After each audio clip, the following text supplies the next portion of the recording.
Do you sometimes avoid grilling because you hate the work that has to go into scrubbing the grill after you're done? If that is you, you've got to try one of these electric rotating grill scrubbers that I was gifted by the brand. So thank you so much to the brand for gifting it to me. I didn't know how much I needed this until I got it, because it makes life so much easier. So it is an electric rotary grill cleaning brush with 3 speed settings.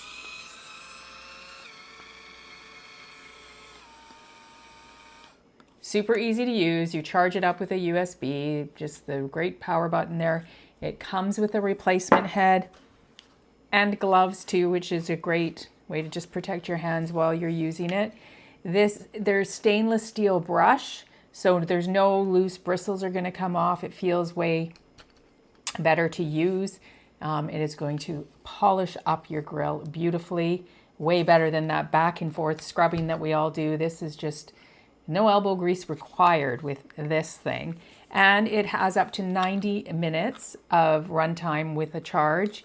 And then you've got your 3 power speeds that you can use, whichever, depending on how much is stuck on your grill and you need to get off. You can use it as you need to, and it's totally rechargeable. So love everything about this. If you love to grill but you hate the cleanup, you've got to try this tool out. I absolutely love this. Might be my favorite tool for the grill yet. So thanks so much to the brand for gifting it to me.